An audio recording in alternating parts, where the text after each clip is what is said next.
Hey guys, so I just had a haircut, so excuse the weirdness there. But hey, I'm gonna try to start back to videos. I got a little discouraged because we post a video link on GroupMe and 30 people out of 80 would say they like it, and then and even though those 30 people liked it on GroupMe, then they would say, I'd go and look at YouTube and actually only like 15 people actually watched it, because YouTube would tell me how many people were actually watching it.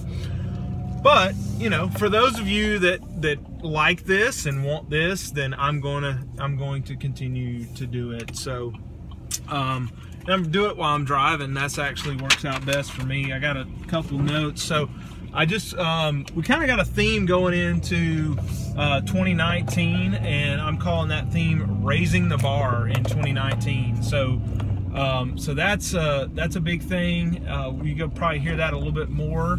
But, bottom line is, the way you should interpret that is, what worked in 2017 for opening in terms of, talent and people isn't necessarily what's going to work for 2019. And so, we obviously want, the best, but we're going to have to continue to increase productivity and make things efficient at the restaurant. So, so that's just, we're going to continue to push that, guys.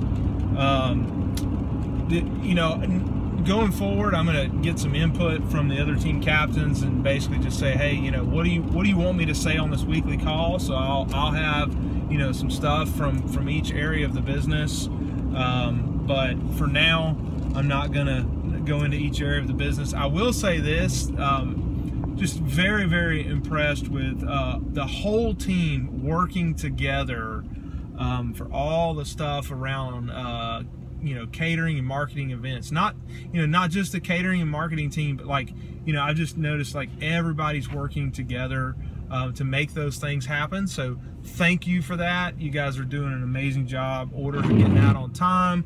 All the marketing events are going great. We're bringing people into the restaurant, and so just really, really cool. We got a lot going on this week.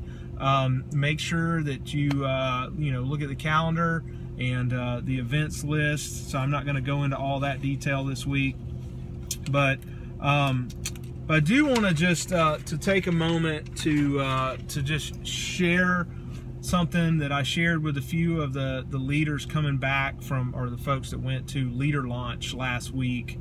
And this is just kind of my advice to anybody in leadership position, especially if you're new in leadership. And so here it goes. I'm going to tell you a little story about my journey as a leader. So, when I went to the United States Military Academy at West Point, I was commissioned as a second lieutenant in the Army.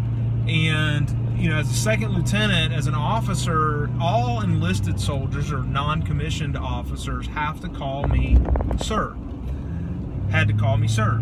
And so, I could let that go to my head, right? I could say, well, now I'm an officer, and, I know everything, and you've got to call me sir.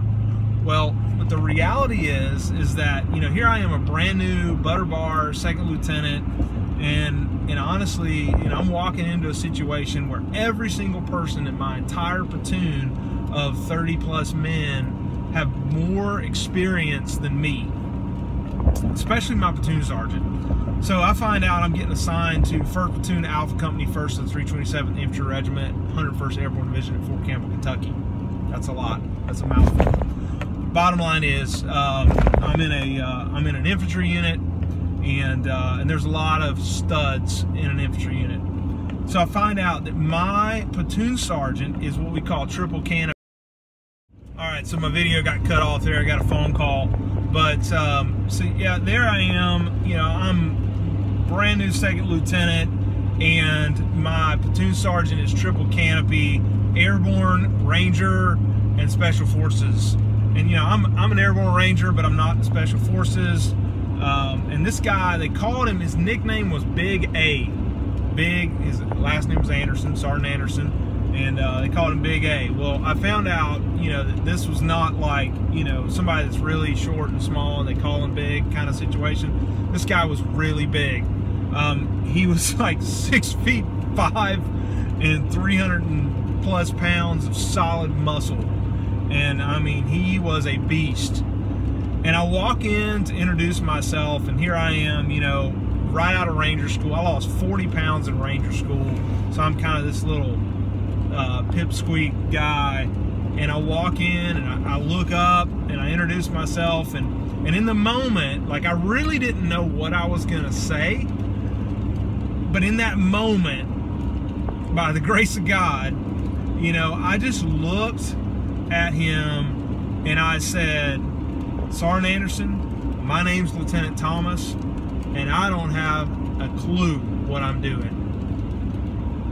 And I need your help, because I want to be a good officer in this battalion. And he kind of looked at me and kind of did the RCA, you know, dog with a head tilted to the side, and took a step back, and he said, crossed his arms. He said, all right, Lieutenant Thomas. He said, I'm going to make you the best darn, he didn't say darn, but you can imagine. I don't want to record that on this video, but I'm going to make you the best darn lieutenant in this battalion. And so, sure enough, you know, he did. And I got the scout platoon, which was a coveted position. There's only one lieutenant in the entire battalion that gets to get the scout platoon. All the platoon sergeants, you know, would say, hey, you know, why can't our lieutenant be like you? You know, and they, so the point that you need to hear is that I exposed myself. I became vulnerable in such a way that I said, you know what? I don't have it all figured out. I don't. I've been taught in school, you know, I've learned these things, but I don't have it all figured out. Like, honestly, everybody in this room has way more experience than me. And so, you know, especially for those that, you know, get promoted into leadership positions, or maybe you've been in a leadership position for a while and, you know, you're trying to fake it till you make it kind of thing. But you know what? It's just best to just say, you know what? I'm not the best. I may not be the best at all this. My heart is here to serve you and get better, and I need your help. Like, and just be vulnerable. And so, you know, that's my encouragement to all you guys as a leader. Like, nobody's got to be, you know, the best at anything. And the reality is that, you know, a leader can actually just help people help themselves, and also help each other to work together as a team and accomplish great things together as a team. So that's part of what I mean by, you know, we're raising the bar this year. We're gonna have some increased accountability on some things, and you know, I just in the spirit of vulnerability, you know, I'll just say that, you know, I want to be more of a voice, just in encouragement and all of that to you guys. And so that's part of the reason why, you know, I want to do this video, is just to continue. All right, so I got cut off again, but the reason I want to do this video is to encourage you on a weekly basis and say thank you for what you do. And my goal is to recognize some team members in this video, not just, you know, birthdays, which I think we had one last week. I know Emily Ramirez was last week, so happy birthday. Evan Hammond's birthday is this week on the 13th, so happy birthday to you. Just want to just to continue to recognize you guys, say thank you, and offer you an opportunity to get to know me a little better. So I'll take this camera with me and try to make this fun and do some funny things and not just make it about announcements. So take care, guys. Merry Christmas, and I look forward to seeing you in the restaurant.